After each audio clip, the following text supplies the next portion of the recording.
everyone. Welcome again to the Immortality podcast. As always, I'm your host, Jake, here with Josh.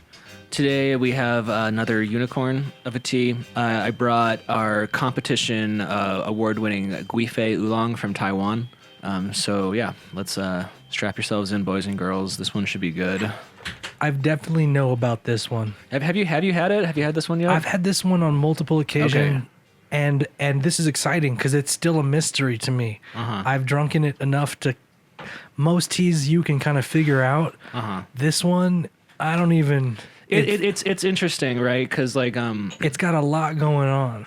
So Gui Fei is a bug-bitten tea. So maybe some of you out there have had Oriental Beauty. Maybe you even had a Gui Fei before. Bug-bitten teas are teas that what it sounds like. So in the last episode we talked about sort of the happy accident that is Lapsang Souchong, how it was accidentally left out to smoke. In this is another bit of a happy accident. Basically, a farmer found some pests nibbling on his tea leaves in the tea field, and little green insects. They're called jacids. And instead of throwing out the crop, he decided he was like, screw it, and like brought it to market anyway. And it actually ended up being a kind of a hit. So let's just see, and we'll talk about what exactly this does. So. Well, and then even on top of that, this one's a bug bitten, but then it's also ball rolled and prepared. Is it smoked a little bit? Well, there's a lot to unpack here. Whoa. Yeah. I just did the dry hot smell. Heated up the Guy one, and then like heated up the leaves a little by putting them in the Guy one. So there's a bit of there's a pretty sweet note here, right? Like even like lactic kind of dairy. Like a bit of dairy sweetness, but you can also smell the roast, maybe like a sweet nutty quality. Maybe this is suggestive of maybe like almond butter or something to me. It definitely has like almost like a shelled peanut. Yeah, but like a freshly shelled peanut to where you can smell the shell and the peanut. Yeah, and this one, as for all bald oolongs, I'm just gonna give it a quick rinse. Just no time, just water in, water out, and then probably talked about this before, but I like to wash the cups again with the rinse. A little additional heat doesn't hurt, and also it gets the oils coated to the teaware. So, and then let's smell the wet rinsed leaves. Little more open now. There's some maybe like fruit notes to the aroma. Almost dried cherry. Yeah. Very nice. That's really good. Okay, and then we'll just start steeping it. Whatever, like 10 seconds to start it. This one has, this one has gone a few, like, good steeps. I can usually get, like, 7 or 8 good steeps out of this one, which is pretty good for a ball oolong. So it started to open up a little more, just a little bit. The first steeps of these are always a little light tasting, but nice because you get, like, the sort of the more delicate flavors. It really just has a beautiful color too. It's got this like yellow green, but like almost red sheen. Yeah, and the colors are really nice. Yeah, a little like ochre, like orange yellow, like maybe I would even call it maybe like a pink orange sheen or something like that. Total pink orange. Yep. I always really like that color when I see it.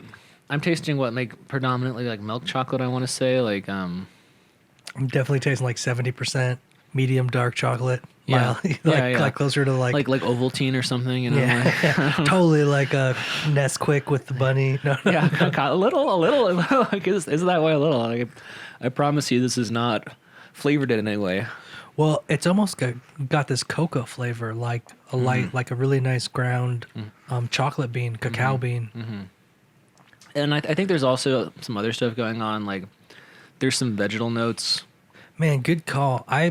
When I'm drinking this, I haven't been able to place that chocolate note, but now that you said it, what Ovaltine? Nesquik? Yeah, but I mean, it's so good. But I mean, it was always there, and it is that.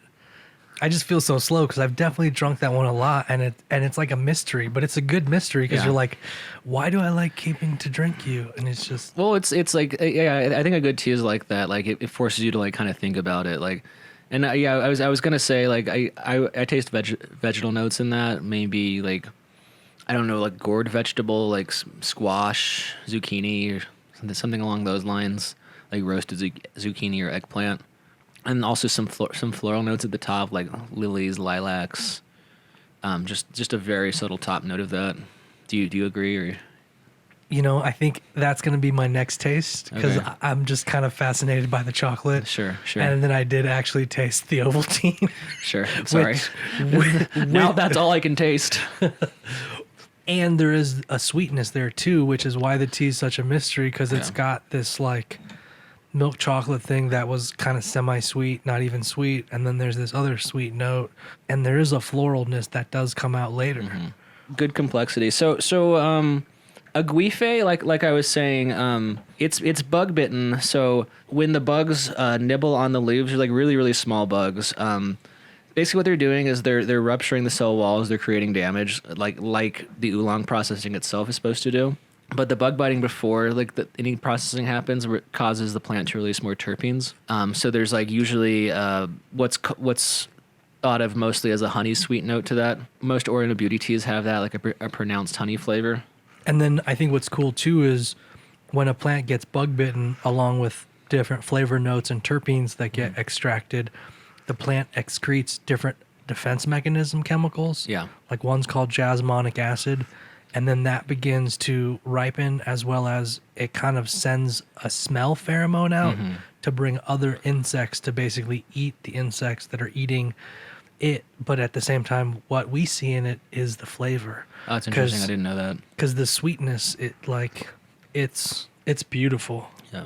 It's almost something you really don't expect, to be honest with you. Yeah. So Gui Fei is, it's bug bitten like Oriental Beauty, but well, in addition to like just being made in a different region of the island, Oriental Beauty is made generally in the north, and Gui Fei is generally made in the south. It's bug bitten, but they process it basically according to Dongding standards. So Josh, you asked if this was smoked.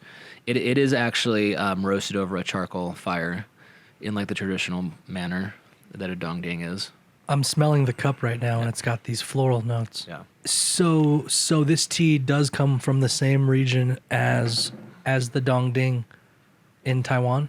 I don't think exactly the same region. This is from Lugu, which is a little more south central in the island. It's close. It's in the inner region, the more mountainous region, where most of the quality tea comes from. It's actually produced by the same farmer who does our Long Feng Xia and Shanlinshi, but he just happened to score big. This is a competition placing oolong.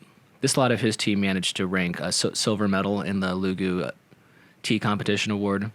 So it beat out like many other Gui Fei lots to win a high ranking place. And that's why we were able to get this, is because we have a relationship with this particular farmer. And with the qualities of tea, because sometimes you'll see premium grade, emperor's grade, export grade. A lot of tea will advertise itself as competition grade, and all that means is that it was good enough to be able to take part in the competition. So it's like, great, you were able to like take part in this like basketball game. Doesn't mean you did any good in it, at least, but you were able to like throw the ball. Congratulations, and like you're able to dribble. So then, in the case of this tea, the Gui Fei was a competition winner, which does that make it? It placed in the competition. Yeah, I don't want to say it was like, it wasn't number one, but it was high ranking. I like that. Yeah, this is why they do tea competitions in Taiwan. Is basically they take the whole lot from the farmer and then they rank it, and then the organization that does the ranking ships them out. So there's complete transparency. It's really nice. So no one can like really fake their tea, is like, because it gets an official seal. I like that level of of quality. Yeah, and then it's auctioned off generally. But again, like I said, because we have a relationship with this particular producer, we were able to get this lot that happened to place very highly in the competition. Otherwise, no way. You're not seeing tea at this level of quality. Like, good luck, buddy. That makes sense. So what you're saying is, if you're hearing this and you like bug-bitten teas or oolongs or dongdings, you probably need to go to the website before this tea sells out. Yeah, there's not a lot. I will say that right now. There's not a lot of this left. This is Tea Nerd Head Stash, personal tea stash. Yeah. For you and your favorite friends. Yeah. So I think one thing that's remarkable about this tea is like how even the roast is. It doesn't let's talk for a bit about what makes this tea nice, not like just that it's nice. there's very few defects in this. Like there's the roast character isn't too strong. It tastes very even. It tastes very round. Like you definitely can taste the charcoal sensation. It doesn't overpower like the honey sweetness or the nuttiness or the floral notes or the fruit notes or the Nesquik chocolate notes. The Ovaltine The qualities. Ovaltine quality. Or the 70%, Yeah. dark chocolate. Yeah, Semi-sweet. Yeah, exactly. Semi-sweet. I mean, what's Yeah. beautiful about it to me is I will steep this one over 10 times just because I'm trying to figure it out. Like, even now, as we're drinking it, the flavor has shifted every cup. And, like, that's... I could probably write pages of tasting notes on this, too. And your palate is definitely better than mine. We should try some more.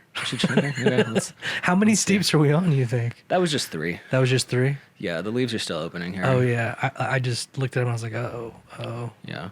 I am leafing the Guy one a little hard. I think this is 9 grams in a 100 milliliter Guy one. Well, so that's maybe a little higher than most people would like their ratio. But these oolongs always tend to expand in the cup.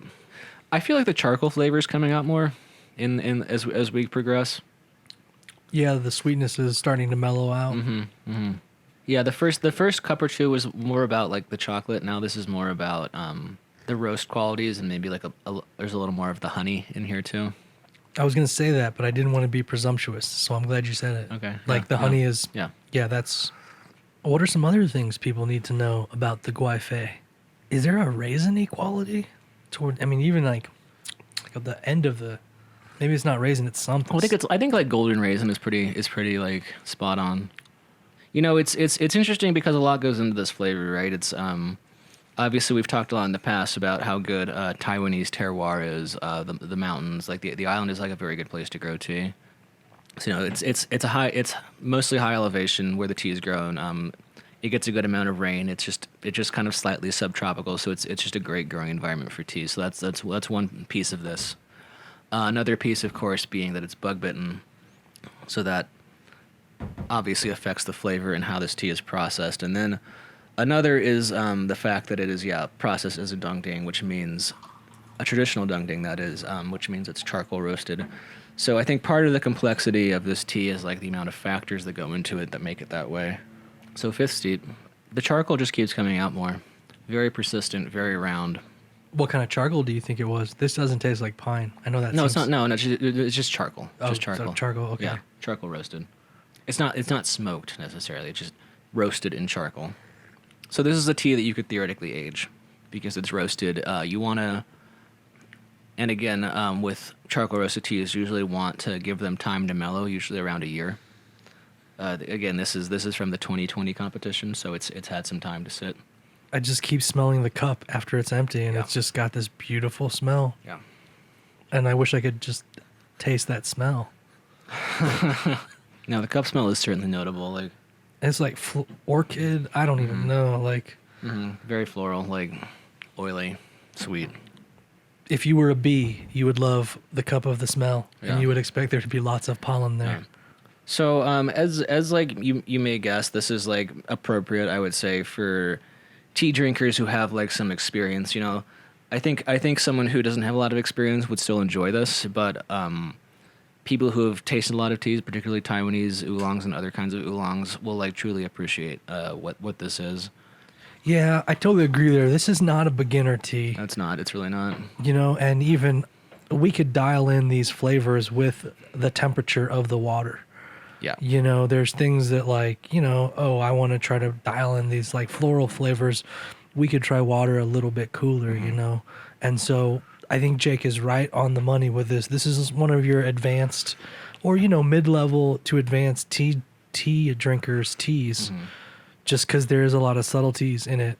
I think another thing that's remarkable to me is the body. It has like a just very round, like structured feeling. Like so that's another thing you have to pay attention to when you're drinking tea. Like tea should not feel like water in your mouth. Like if it feels like water in your mouth, and it's not good tea. Like, and that I think is like fairly universal across the board.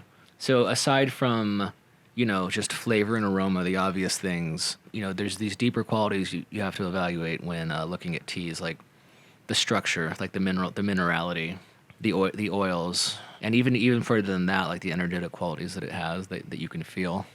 Like this feels like very uplifting to me. Yeah, I would agree. I definitely feel like as if something's coming up from the floor, almost like a clamshell or like Yeah. wings, Yeah, actually. and just kind of like, and it's kind of just like, I'm glad you said that.